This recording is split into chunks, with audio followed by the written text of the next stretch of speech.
je m'appelle Pierre-Alexandre Klein et je suis aujourd'hui un des cofondateurs du Civic Innovation Network. Au Civic Innovation Network, on tente d'allier différents acteurs de la société, les citoyens, les innovateurs entrepreneurs, les acteurs publics et les acteurs privés.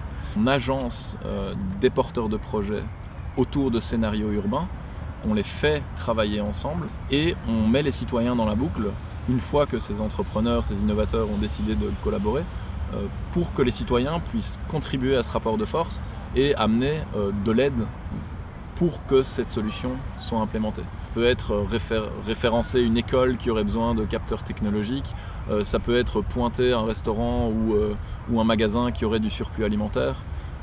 L'implication des citoyens est multiple et variée et aujourd'hui, le modèle qu'on essaie de mettre en place, il a pour ambition d'aller au-delà de l'élection et du vote, de cette action citoyenne assez sporadique finalement, alors que les moyens et l'intelligence provenant de nous tous pourraient nous permettre collectivement de réinventer la ville. On a développé une méthodologie, on a développé toute une série d'outils qui amènent cette collaboration à devenir effective. Ces capsules par ailleurs ont pour but d'être financièrement durables, d'être autonomes, visent à connecter plus de 3 entités, 3 acteurs, doivent avoir comme mission de résoudre un challenge urbain. On peut agir au niveau des quartiers, on peut agir au niveau des communes, de la ville, de la région, du pays.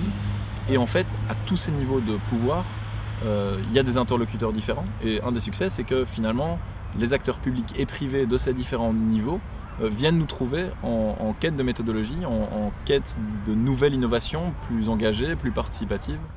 Ce système démocratique, ça fait 2 siècles qu'il est en place, qu'il a légèrement évolué, etc. Mais en substance, il est resté plus ou moins le même, alors qu'aujourd'hui, on a un niveau d'éducation qui est quand même beaucoup plus grand, on a des technologies qui nous permettraient d'améliorer la transparence, par exemple, des processus. C'est faisable avec les technologies qui sont les nôtres, de pouvoir s'inspirer de ce qui s'est fait en open source, au niveau du logiciel open source, au niveau du hardware open source. Aujourd'hui, on peut imaginer une nouvelle manière de générer des solutions pour la société et pour l'environnement dans des schémas qui sont profondément collaboratifs.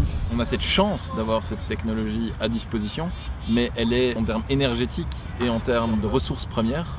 Tous les rapports et toutes les analyses scientifiques nous montrent que ces technologies, aujourd'hui, telles qu'elles existent, on est incapable de les mettre à l'échelle. Ce tech solutionnisme et ce tech illusionnisme de penser que la technologie vient pour le salut de l'humanité, c'est une hérésie.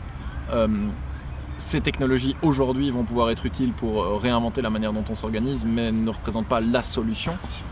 On est dans un discours au niveau urbain et en termes de développement de ville. Un discours qui est Smart City, Smart City, Smart City, capteur. Et aujourd'hui, ces capteurs, c'est juste un outil, mais qui pour moi est un pourcentage infime de ce qu'il faut recréer en termes de synergie, de complémentarité interacteurs au niveau des villes. L'humain doit être au cœur de ce développement. Et aujourd'hui, c'est trop absent des slide decks, des conférences où les représentants de villes se retrouvent.